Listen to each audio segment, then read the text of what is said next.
Hello student, आद्या study point में आपका स्वागत है।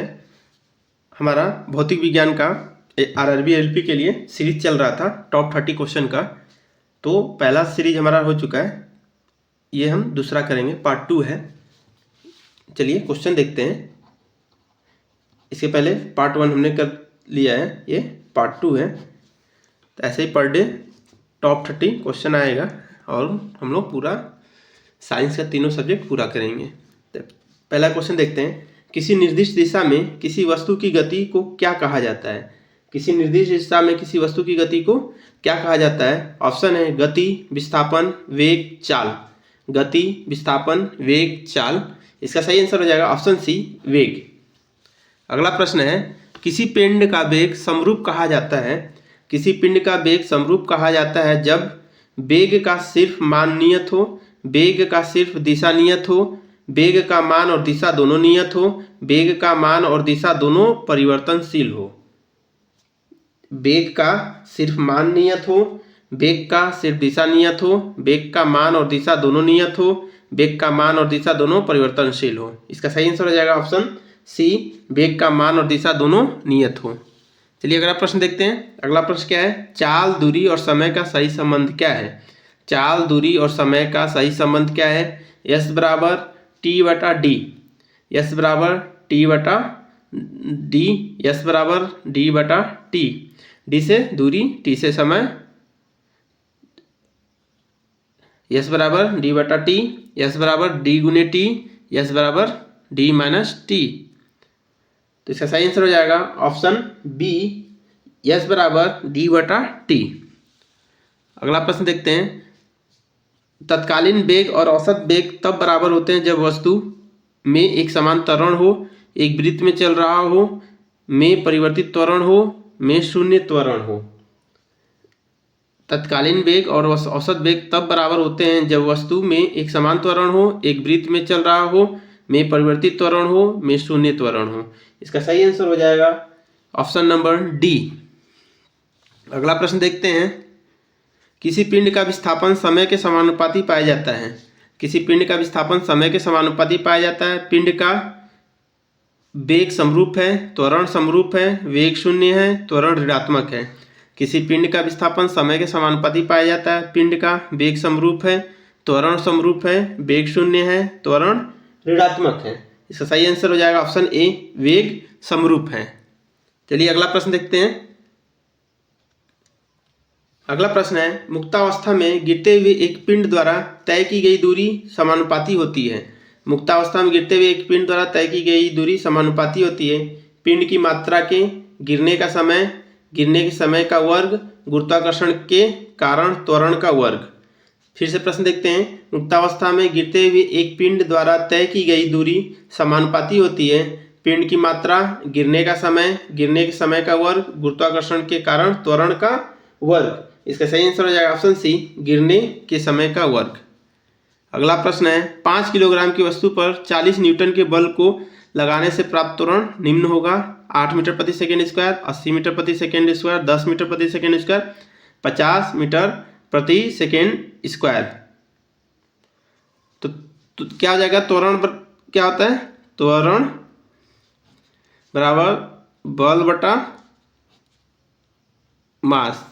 तो बल क्या है? 40 और वजन कितना? 40 या 5, तो क्या हो जाएगा? 8 मीटर प्रति सेकेंड स्क्वायर। 8 मीटर प्रति सेकेंड स्क्वायर। तो सही आंसर हो जाएगा ऑप्शन ए। अगला प्रश्न है, एक भीड़ भाड़ वाली सड़क पर एक बस की गति डैश गति का एक उदाहरण है।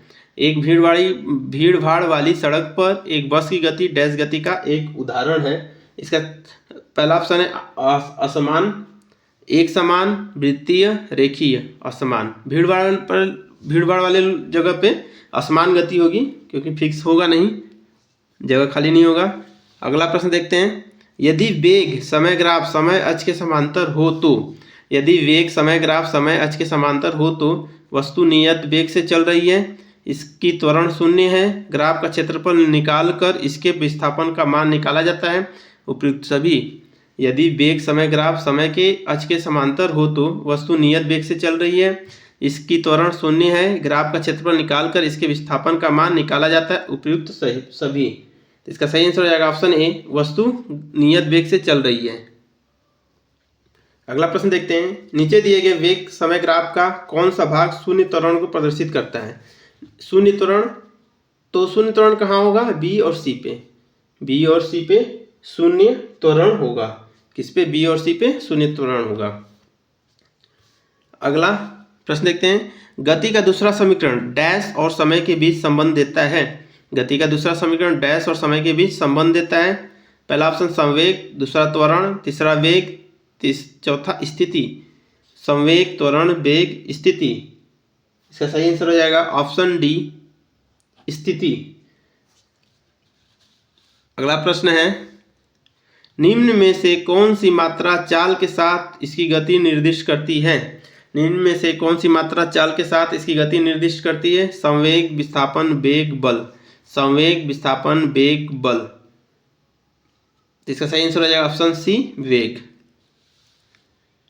एक निश्चित दिशा में बढ़ रही वस्तु की गति को वैज्ञानिक शब्दावली में किस पद के रूप में जाना जाता है। एक निश्चित दिशा में बढ़ रही वस्तु की गति को वैज्ञानिक शब्दावली में किस पद के रूप में जाना जाता है। पहला ऑप्शन वेग, दूसरा गति, तीसरा त्वरण, चौथा समय। एक निश्चित दिशा में बढ़ रही वस्तु की गति को वैज्ञानिक शब्दावली में किस पद के रूप में जाना जाता है। पहला ऑप्शन वेग, दूसरा गति, तीसरा त्वरण, चौथा समय। तो इसका सही आंसर हो जाएगा ऑप्शन ए, वेग। वेग में परिवर्तन बटा लगने वाला समय क्या होगा। वेग में परिवर्तन बटा लगने वाला समय किसके बराबर होगा। आवेग, गति, त्वरण, विस्थापन। आवेग, गति, त्वरण, विस्थापन। इसका सही आंसर हो जाएगा ऑप्शन सी, त्वरण। जब कोई वस्तु एक समान गति से गति कर रही है, जब कोई वस्तु एक समान गति से गति कर रही है तो इसका त्वरण क्या होगा। जब कोई वस्तु एक समान गति से गति कर रही है तो इसका त्वरण क्या होगा। ऋणात्मक, धनात्मक, शून्य, परिवर्तनशील। ऋणात्मक, धनात्मक, शून्य, परिवर्तनशील। इसका सही आंसर हो जाएगा ऑप्शन सी, शून्य। अगला प्रश्न देखते हैं, एक समान तल वाली सीधी सड़क पर नियत त्वरण पर दौड़ने वाली कार के संबंध में इनमें से कौन सा कथन सत्य है। एक समान तल वाली सीधी सड़क पर नियत त्वरण पर दौड़ने वाली कार के संबंध में इनमें से कौन सा कथन सत्य है। कार का त्वरण शून्य है, कार का वेग शून्य है, कार का त्वरण निरंतर बदल रहा है, कार का वेग निरंतर बदल रहा है। इसका सही आंसर हो जाएगा ऑप्शन डी, कार का वेग निरंतर बदल रहा है। अगला प्रश्न देखते हैं, डैश का उपयोग एक वस्तु की समग्र गति का वर्णन करने और किसी दिए गए समय पर इसकी प्रारंभिक स्थिति के संदर्भ में अंतिम स्थिति का पता लगाने के लिए किया जाता है। डैश का उपयोग एक वस्तु की समग्र गति का वर्णन करने और किसी दिए गए समय पर इसकी प्रारंभिक स्थिति के संदर्भ में अंतिम स्थिति का पता लगाने के लिए किया जाता है। पहला ऑप्शन है दूरी और चाल, दूसरा वेग और चाल, तीसरा दूरी और विस्थापन, चौथा विस्थापन और वेग। तो इसका सही आंसर हो जाएगा ऑप्शन सी, दूरी और विस्थापन। अगला प्रश्न, वेग और समय का गुणनफल प्रदान करता है। वेग और समय का गुणनफल प्रदान करता है दूरी, विस्थापन, संवेग, गति। दूरी, विस्थापन, संवेग, गति। इसका सही आंसर हो जाएगा ऑप्शन बी, विस्थापन। यदि किसी वस्तु द्वारा तय की गई दूरी शून्य है, यदि किसी वस्तु द्वारा तय की गई दूरी शून्य है तो वस्तु का विस्थापन कितना होगा। यदि किसी वस्तु द्वारा तय की गई दूरी शून्य है तो वस्तु का विस्थापन कितना होगा। ऋणात्मक, शून्य, धनात्मक, नन। मतलब इनमें से कोई नहीं, ऋणात्मक, शून्य, धनात्मक, नन। तो इसका सही आंसर हो जाएगा ऑप्शन बी, शून्य।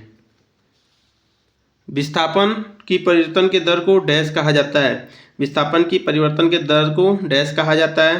पहला ऑप्शन दूरी, दूसरा वेग, तीसरा गति, चौथा त्वरण।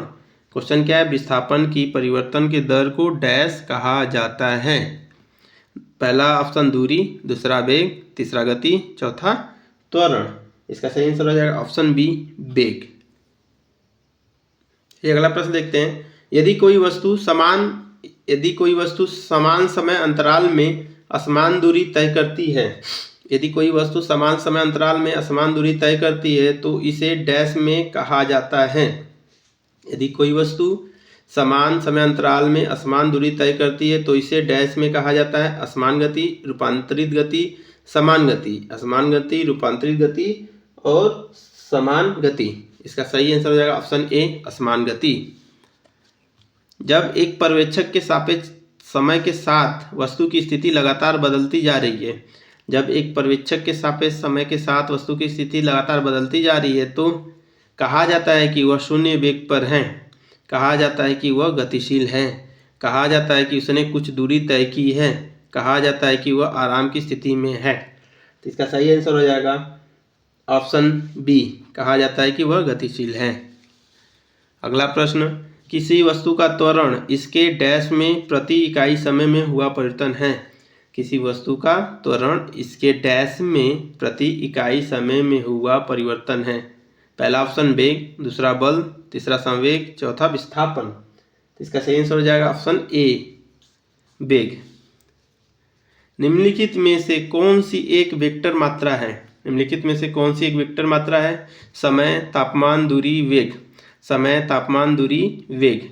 निम्नलिखित में से कौन सा एक वेक्टर निम्नलिखित में से कौन सी एक वेक्टर मात्रा है? समय, तापमान, दूरी और वेग। तो इसका सही आंसर हो जाएगा ऑप्शन डी, वेग।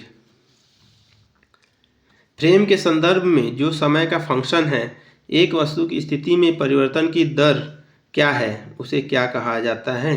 फ्रेम के संदर्भ में जो समय का फंक्शन है, एक वस्तु की स्थिति में परिवर्तन की दर क्या है, उसे क्या कहा जाता है? यांत्रिकी, वेक्टर, वेग, परिमाण। यांत्रिक, वेक्टर, वेग, परिमाण। इसका सही आंसर हो जाएगा ऑप्शन सी, वेग। अगला प्रश्न, समय के साथ किसी वस्तु का वेग दिखाने वाले ग्राफ को कहा जाता है। समय के साथ किसी वस्तु का वेग दिखाने वाले ग्राफ को कहा जाता है वेग समय ग्राफ, वेग विस्थापन ग्राफ, वेग गति ग्राफ, वेग दूरी ग्राफ।